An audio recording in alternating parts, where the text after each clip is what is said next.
معاویه رضی الله عنه متعلق دی ګستاخیان ډېرې زیاتې کوي. غټه ګستاخي دی دا کوي وی چې د تخو پته وه چې زما زوی یزید انتهایی نافرمان دی او انتهایی په ګناه کبیره باندې صرف نه کوي، فسق او فجور معلوم وته به مولا اقتدار ورکړي. په اقتدار دې د پاره ورکو چې اهل بیت ختم کړي.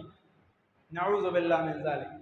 دومره درو علماء لیکلي حافظ ابن حجر رحمه الله تطهير الجنان واللسان کې هغه فرمای فمعاويه معذور فيما وقع منه ليزيد لانه لم يثبت عنده نقص فيه. حضرت معاویه رضی الله عنه ته د دې خبرې هیڅ علم نو چې زما زوی دومره حد ته د کمینه دی او داسې حد ته بدازي چې بیا به اهل بیت ذبح کوي او هغوی به قتل کوي. دا پته ورته نه وه. او دې باندې دلیل څه دی؟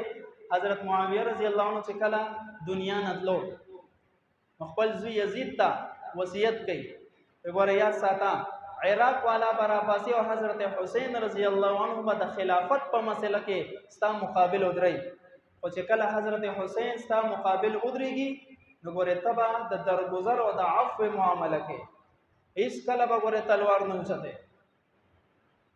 دا د مرګ په وخت کې دا کلمات ولې دا د نبی علیہ الصلوۃ والسلام وصیت دا د نبی علیہ السلام پاک اولاد دی. په اسلام باندې د دې ډېر زیات احسانات دي، په مسلمانانو باندې ډېر زیات احسانات دي. پام کوه چې د دې خلاف تلوار اوچت نه کړي. خو بس داسې کېدی شي که نه چې پلار دې نیک وي او زوی د بیا وروسته بد عمله شي، کېدی شي. خو دا هم یقیني نه ده چې دا یزید مرګ په کفر باندې شوی دی، دا هم یقیني نه ده. د دې وجې نه زموږ علما فرمایي چې بهتره دا ده چې د دې دا معامله مونږ الله ته پرېږدو. مونږ له دا پکار نه دی چې په چا باندې د کفر فتوی ولګو، دا کافر دی او دا جهنمي دی او دا فلاني دا ډنګرې، د دې اختیار مونږ سره نشته.